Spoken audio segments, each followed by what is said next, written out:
Hello, Cubs fans, and welcome to a brand new edition of Cubs on Tap. I know I don't sound like myself. I am getting over a terrible sinus cold, but I am Ron Luce, and I am joined by the one and the only Mr. Joey Ricotta. You can find him at Joey Knows Nothing on Twitter because it ends in IN because that stands for win, baby. And I'm just saying that, Joey, because we talked about it a little bit the last time you and I got the chat. I've started tailing and I've been cashing, and I am not historically a good baseball gambler, but following you, I have become one. So thank you for that. But we are here to talk Cubs baseball tonight, and unfortunately, the Cubs fall tonight 5-4, and what seemed like a pretty good rally effort here. And we'll get to that in just a few minutes. But first, let's address how are you tonight, sir? Ron, I've been better. Honestly, I've been better. Listen, I appreciate the kind words there, and I'm glad that you're making some money tailing me on baseball picks because Jesus Luzardo came through again tonight with the over for the strikeout prop. I'm happy about that. I love that. Reed Detmers did not come through for me. It was not my pick, but I did bet it. But he did have a no-hitter tonight, so it's like, how do you have a no-hitter and not go over your strikeout prop? It's like, okay, I can't really fault you though. Great game, buddy. Congrats to him. The Cubs, man, the Cubs. We could talk about the Dodger series. I'm pretty past that. And I mean, I know you might want to recap it slightly. I don't know. I'm like honestly just done with it because I'm just upset about it. And I feel like we'll keep it to 3 sentences. The Cubs got swept. It was sad. Let's move on. I think that's the perfect way to say it. Yep. Because outside of that, I don't want to talk about it. The Dodger series was bad. I think we all knew it was going to be bad. It was bad. I was sick during most of it. Like, it was just a bad weekend. We'll just keep it at that. It's in the past. But yesterday, Cubs gave us a little bit of hope. 6-0 win.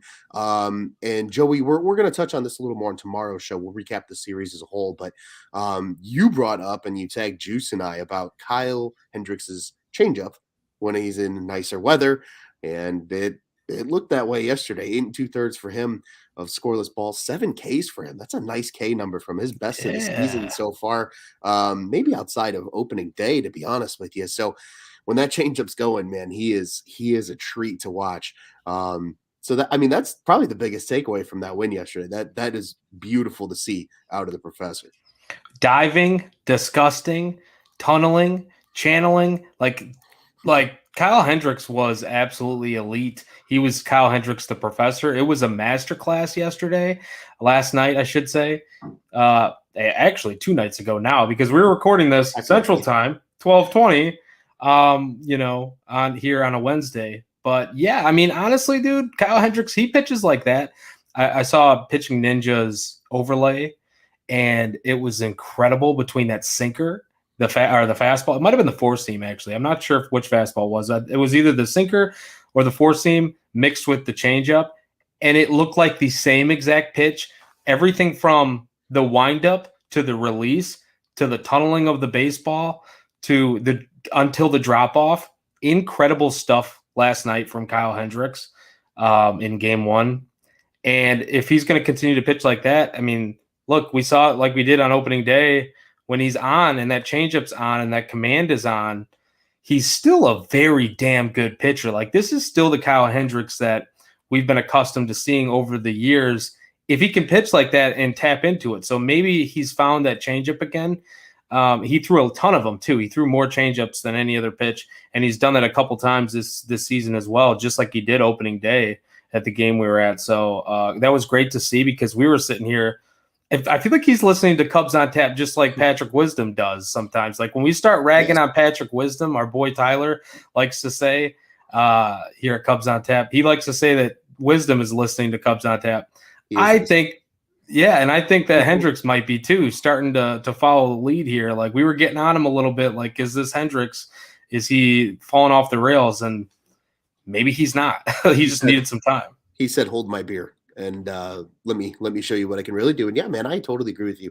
I think we're onto something here. I just need warm weather for the rest of the baseball season across America. Anytime that Kyle Hendricks is pitching, wherever it is, because when that changeup is on, and it seems like his changeup works when it's hot out. Outside of opening day, every great start he's had, it's been great weather. So let's keep it beautiful every time that Kyle takes the ball, because if that's what we're gonna get, yes, please, yeah, a little reverse psychology. Always, always a little reverse psychology. We're always here to play games. We're not superstitious. We're just a little stitious. So, but speaking of just, I can't even give reverse psychology for this one, but let's get into it. Tonight's game. Overall, we got to see Wade Miley debut tonight. Probably not the debut he would have liked to have either. 5 walks, tough. But good to have him back. He's healthy. That's another healthy arm. We're seeing all the injuries and IL stints and all these things come up for the Cubs right now in the new cycle. So that's an encouraging sign to finally see, is getting some reinforcements in the starting rotation. But really the only, like, obviously, Nico was good. And I know we'll probably talk about that more tomorrow too. You know, there was encouraging things. There was still some good Oh yeah, tonight. Still some good. Alfonso Rios absolutely. looked nice, but holy shit, man! Let's just address. Let's air out the dirty laundry here, and I think a lop is getting on to that course of Rob Manfred. Fix the fucking baseballs, and he didn't say the fucking part. I added that for effect. Yeah, Um, Dude, it needs to be sound said. off, baby. Sound It off. needs to be said. You see it in my title, in my name right here. MLB sucks. Rob Manfred sucks. MLB owns Rawlings. Listen, you own the baseball company, but you can't figure out the baseballs. I am totally convinced, 100% that baseball should have left the yard. 102.5 off the bat from Frank Schwindel. He thought it was gone. We thought it was gone. I'm pretty sure Boog thought it was gone when it was hit. That baseball, there's no reason why, in my opinion, that baseball didn't leave the yard, and that we should be looking at a Cubs win right now. But because of all these balls, it's not just this game. It's not just Schwindel. It's not just the Cubs, and I'm not sitting here like a shitty Cubs fan or like a piss poor, sore loser Cubs fan. Or This like is a Milwaukee happening, Brewers fan. or like a Milwaukee Brewers fan, because we've heard it from them too, right? Yeah, continue. It's all across baseball, man. All across baseball, you're seeing these balls die at the warning track. Balls that are barreled, balls that are absolutely looking like they've been smashed, get stopped at the warning track. We've even seen it from White Sox hitters. I've been watching their games too, and we've seen it from White Sox hitters where that ball should be gone. And I'm looking like I'm laughing because, it's the White Sox, whatever. But at the same time, I understand and I feel their pain because this is ridiculous. We've had so much more fun when we had the rabbit ball, the bouncy ball. Balls are flying out of the yard. Just bring us that back, or just stop fucking with it. Stop deadening the ball. How about that? No one wants to see balls die at the warning track. We love home runs. What brought baseball back? It was the home run ball in 1998. Sammy and McGuire, like we all know, it's just ridiculous, man. Nobody wants to see this game. If that game would have ended on a go-ahead, I believe it was a 3-run, would have been a 3-run homer by Frank. If that game would have, it was a grand slam at that point. That's right, because he got hit. Wisdom got hit. Wisdom got hit. Yeah, that's right. So would have been a grand slam at that point. Go ahead, because you got to still stop them there because they're the home team, the Padres. But nonetheless, I'm furious that this keeps happening. Like we're hearing it from the announcers. The announcers are saying it. It wasn't just tonight. I've heard it all across baseball. Even last night I was watching across the league. An announcer goes, "There's a drive. Deep left field. It's got a chance." Caught at the wall. Like, dude, come on. Like, nobody wants to see this stuff. Fix the problem, Manfred. Fix the baseballs and just, I don't know. I'm done because it's like, dude, Schwindel deserved that so much. If there's one guy, I'm not convinced that he went to anywhere. He was in the clubhouse eating shrimps, getting back massages, and then he got called back up from AAA, quote unquote. But yeah, he deserved that. He's been in a funk. Yeah. It's just frustrating, man. I'm honestly pissed. And a lot dropped it in the comments. He did said, "I don't care about the result of the game, but Schwindel needed that ball to leave the yard." And I absolutely agree, because this is a guy right now that literally, like, his livelihood is on the line. That home run in the stat column at the end of the year means a hell of a lot more. Those 4 RBIs at the end of the year mean a hell of a lot more for a guy that's on the bubble. And I'm all for baseball wanting like the triple back more and doubles, and because that's still an exciting play too, right? Bang bang plays are still exciting. I think that's why making the bases bigger and encouraging more stealing, I think, is the way to go. I think base stealing's fun. Yes, statistically, it's not the most efficient. No, but it's exciting.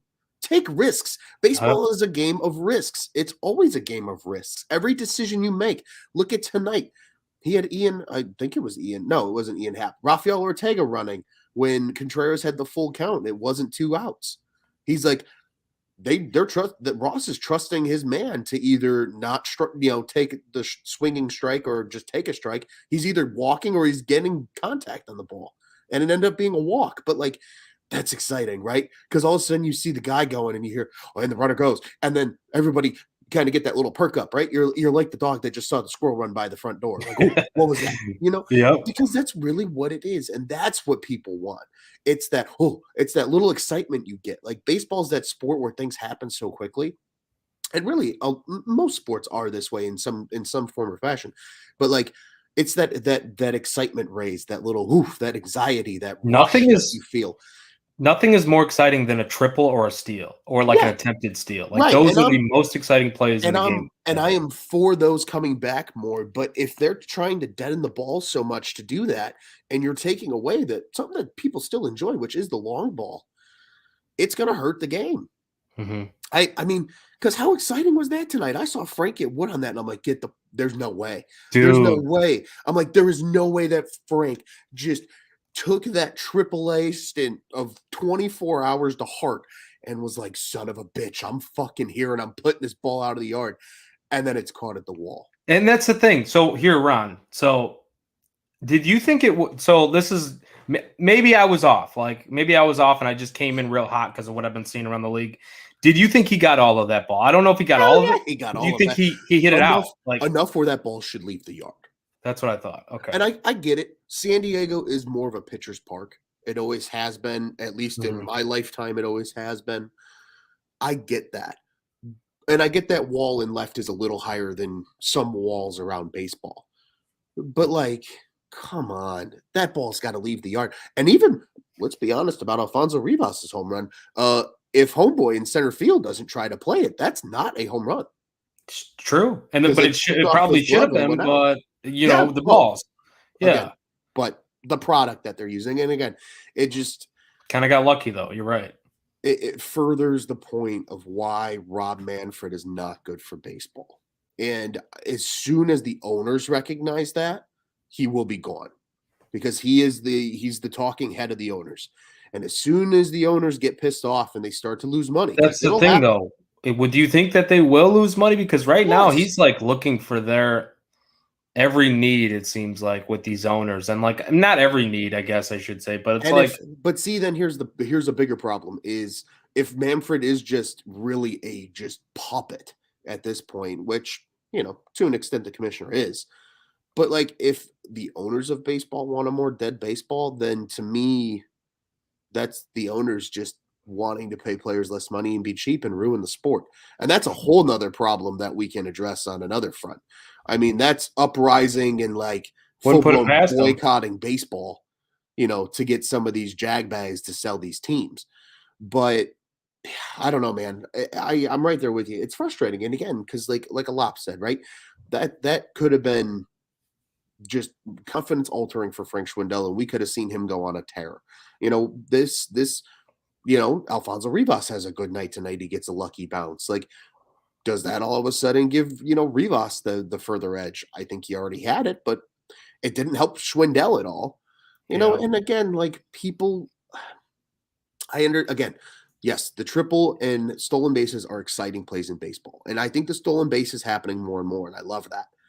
But it's like, if you're going to deaden the balls, then what, are you going to allow steroids again? Like, what is it going to be? Like, what is going to happen? Are you going to force players to have to ruin their body just to hit a home run? Like, nothing adds up. And I think that's where the frustration is because like baseball just continues to hurt itself.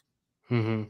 It's just like, dude, just make a normal ball. Like, it doesn't have to be one-sided, dead-end, halfway deadened, halfway juiced. Like, just make a normal ball because these guys are strong enough, dude. Yeah. They're going to put it out of the park. And if you make a normal ball, like not something that's you feel like the guy gets all of it or enough of it and it just dies. Like, come on. Like, they shouldn't be punished for doing well, right? Just because you're looking at it as maybe that is the case. Maybe that they're looking for triples and doubles and, they want more contact plays and everybody keeps saying, oh, it's either a home run or a strikeout. Well, you know how you fix that? You work on better contact, which I know it's not easy with especially the shit that pitchers are. The movement on every pitch right now is just ridiculous from pitchers across the league. It's not easy to hit a baseball in this day and age. Like it ain't never easy. was. I was gonna say it ain't easy to hit anything above 90 miles per hour as it is. Dude, and they're throwing what 97 to 102. It's ridiculous. Shit's breaking more than 10 inches across the plate. You got 99 mile per hour with movement. Like it's nuts right now what's happening. So you don't need to deaden baseballs, though, is my point, to make pitchers successful in this game because pitchers will succeed. It's like batting average across the league. I'm not sure what it's at this point in time right now. Batting average across the league is down. It's been down. Like last year it went down. So it's like, I don't know, man. I don't want to keep harping on this point, but I really am. It's like, at what point do you finally say, hey, maybe we need to adjust and try to help out the offense or at least try to make this a little bit more even? Because right now it's not really an even sport. It's a pitcher's sport and it's owned by pitching in a sport that's really lacking popularity across the board when you're looking at comparisons to NBA, comparisons to NFL. NFL runs things. People get excited about the schedule releases, rookie mini camps. Like, dude, what excitement is there for baseball in the offseason? What excitement is there for baseball? Like, just as because there's so many games being played throughout a season, when you have 162 games, it's hard to generate that daily and weekly excitement. We are, because we're diehards, but and we're never going to go anywhere. But how do you can't grow the game that way, right? Like, Right. It's always been about, well, grow the game. It's hard to grow the game when you can't. What makes the game at this point? Mm-hmm. Like, kids and people get excited about home runs and they get excited about offense. I'd say more so than once they become a real diehard fan, then you get into the pitching. You get into at least that's like, in my opinion, I feel like that's more traditional. Right. And I think something that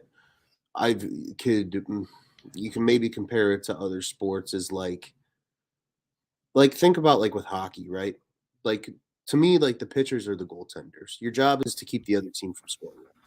Ultimately, that's what it's become, right? I think at the beginning of it was, hey, you just start the play. Now it's you're the dude that's shutting shit down here, and it is kind of like the goaltender, and hockey kind of went through that for a while, right? Hockey was, guys were scoring stupid numbers, like and they were like, oh, this has to change. And then they changed it. And then like goalies really took over for a while. And then like they've been kind of tweaking stuff. And now it feels like it's kind of hit a harmonious balance where like, yeah, your goalies are still going to be really good. And there's going to be guys that still have incredible seasons. And, and your league average is still going to be very respectable. But like there's still enough scoring that it keeps you active. It keeps you excited. And like, that's kind of what baseball is like struggling right now. It needs to find that balance. Trust me, I'm all for the Kyle Hendricks pitching gem that he threw yesterday, but I'm also for the 8-7 victory where you need a couple of home runs to keep the score tight. One team goes up around, the other team comes back. Like, I'm also good with that too, and it's finding that harmonious balance that I think the MLB just has no concept of right now, and I think that's because of the people that are at the top. So. It's such this large topic, and I mean, hell, I think we'll have to table and just have a conversation about this. Maybe this is like an all-star game special preview episode or something that we can release is like just thoughts about baseball through the season or stuff. And I'm sure this would come back up, but yeah, man, it's certainly interesting. And it's a heartbreaker that's how tonight's game had to end because, as we alluded to already, Frankie Schwindel could have used that home run, man. I think, as Cubs fans, could have used the series win in San Diego out the bat. He's so deserving, man. So deserving of that, too. It's like, and you see, and we didn't even talk about but I want to talk about for a second. Seiya Suzuki's great at bat, pinch hitting off the Big, bench. big. Big at bat, man. Like he came in there and he's like, he fell behind in the count, and then he worked his way back and struck a hard hit ball into center field. Just a great at bat by Seiya. And then you had guys keeping the chain moving. Ian Happ came through clutch. I mean, like, dude, that guy is just rolling this season, having a really good year so far. Nico Horner, obviously, we're going to get more like into this stuff later on, I'm sure. But I mean, Horner was hitting the ball hard. He hit the ball hard again tonight. Made great plays again at defense. People forget coming into the season, and I'm just going to say this. Yes, of course, people were worried about his defense at shortstop. It was highly talked about by a lot of people. And he's proving everybody wrong.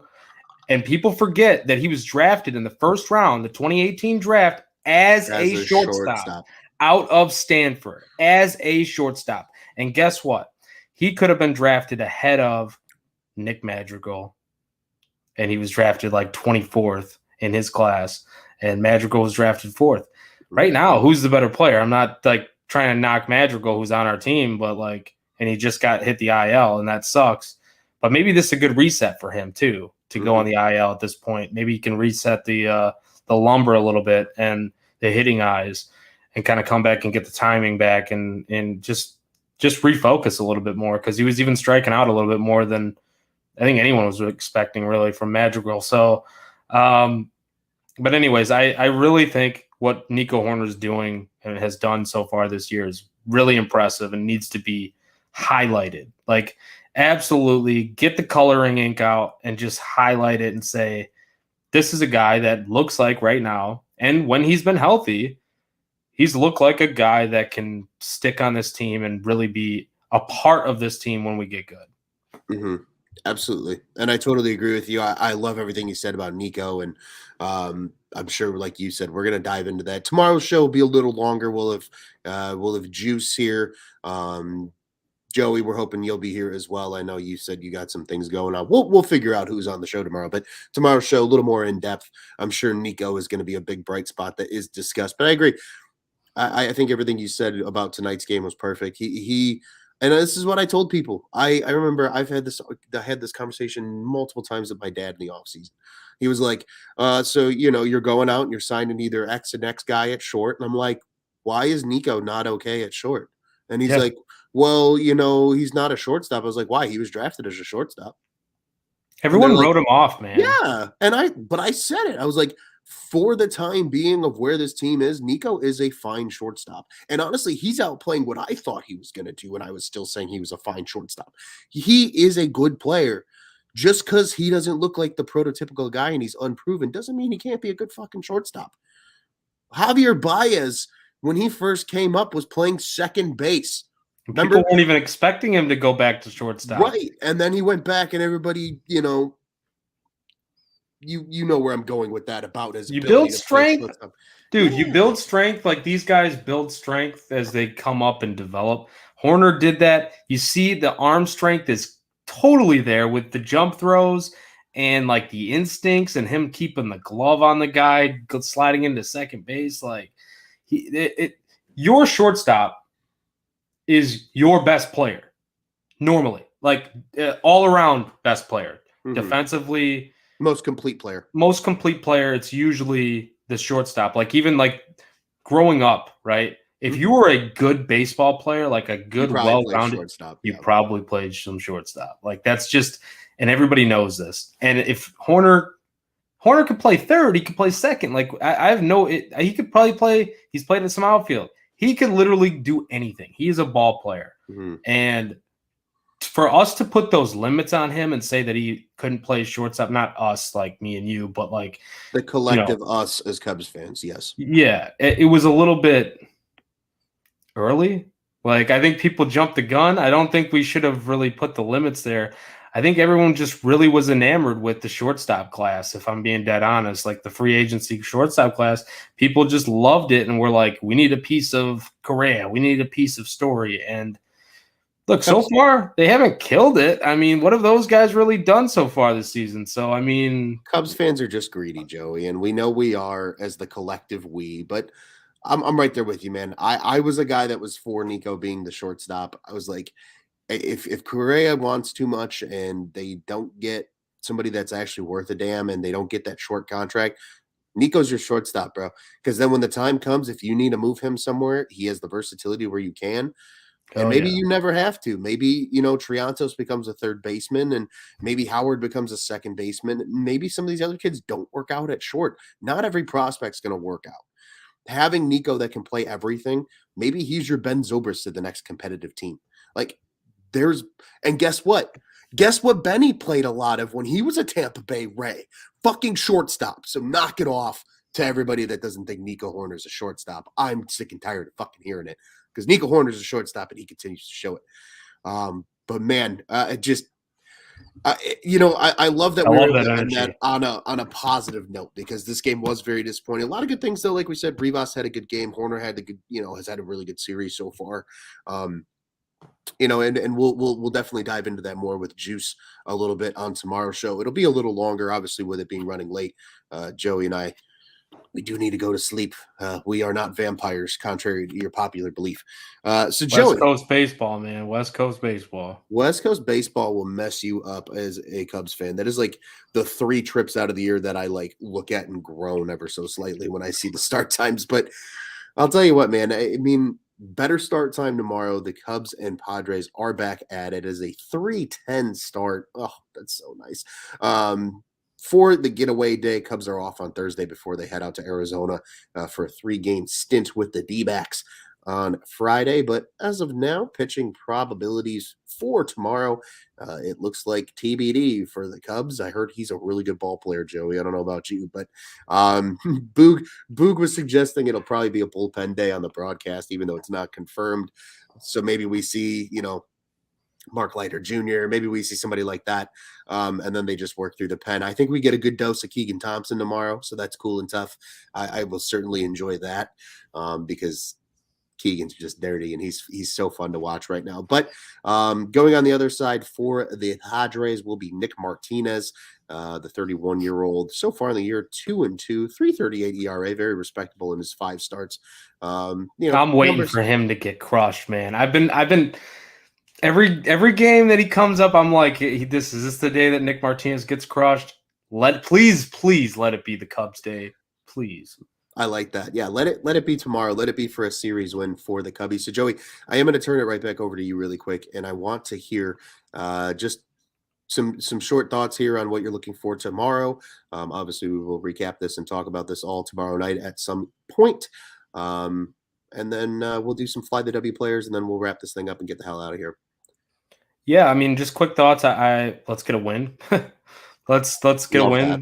We can yeah, let's get a win tomorrow. And honestly, I want to see Schwindel in the lineup at DH because of that hard hit ball.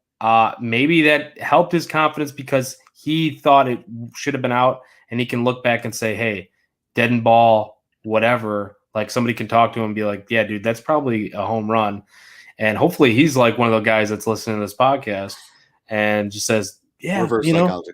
reverse psychology." So I want to see Schwindel at DH tomorrow. I'm gonna be honest, and I want to see hopefully Saya can return back to the lineup. I don't know. Hopefully his ankle is like good enough to play. I'm not sure because even when he got on, I believe Ildemaro Vargas pinch ran for him. So we'll see about that. Yeah, let's hope this TBD guy has some good stuff tomorrow. Yeah, let's hope TBD just looks like a good old chap. He's almost as good as Cash Considerations, though. I've heard that guy's a little better. I think his fastball's just a bit faster and a little better velo, but overall, I've heard they're both pretty solid players. But yeah, man, I agree with you. Get a W tomorrow. Guy that we actually failed to mention now that I realize it, I feel ashamed is Wilson Contreras is having a fucking series. Oh yeah, Willie. They said at one point he was like 9 for his last 14 or something nonsense like that. He's just been keep him in that leadoff spot. I think he thrives being the first guy up. Like he's got that energy. And so that's my preview for tomorrow. Keep Willie there. Keep that energy going. If Sayak can come back, that'd be great. And I'm cool with Ross moving guys around the lineup and riding hot hands. And right now, Willie's your hot hand. Let him be at the top of the lineup and set the tone. He definitely set the tone tonight. And Absolutely. I also enjoy our boy Rafael Cortega getting some fucking tick at the top of the lineup because he's been good too He there. was all right. Yeah, he's been Yeah, pretty solid. So I you know, mean, moving, he's moving on the base paths. He effectively stole that third run for the Cubs tonight. So that was, nice to see. But I mean, hey, man, I'm right there with you. Bullpen just needs to come through and get the job done tomorrow. Bats can show up a little bit. Tattoo Nick Martinez, and hey, you get to celebrate an off day in beautiful Arizona on Thursday before taking on the D-backs over the weekend. Joey, your fly the W pick. Or, well, no, sorry. We're doing series fly the W picks, but yeah. this will be just for your and I's fun. This one doesn't go toward the official tally, but who are you looking for tomorrow? Who's your guy that you're like, if the Cubs are going to win, he's got to have a day? Oh man, Cubs are gonna win. He's gotta have a day. Nick Martinez. I'm gonna say Ian Happ. Mm, I think Ian Happ. Dude, he's clutch tonight. He's been having a really good year. Lefty against Nick Martinez. I think Ian Happ. I think if he has a good game, we're probably doing good things. And if he's in the middle of that lineup, doing good things. I like that a lot. I am going to ride with Wilson Contreras.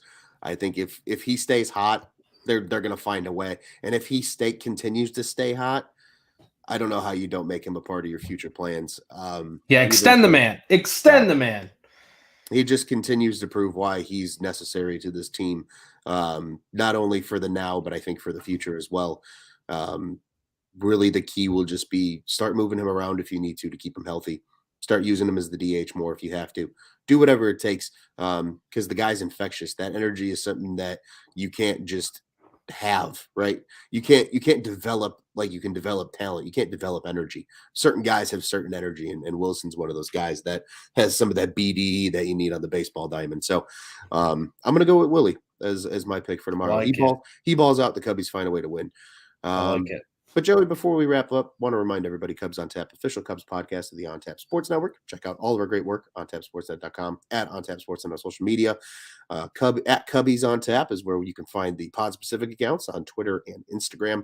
I am at Loose on Tap on Twitter. Joey is at Joey Knows Nothing, and that ends in IN because that stands for Win Baby. And he's over on the On Tap Bet stuff as well. Be looking out for those daily pick videos on the Twitterverse and on the old I think the kids call it the TikTok.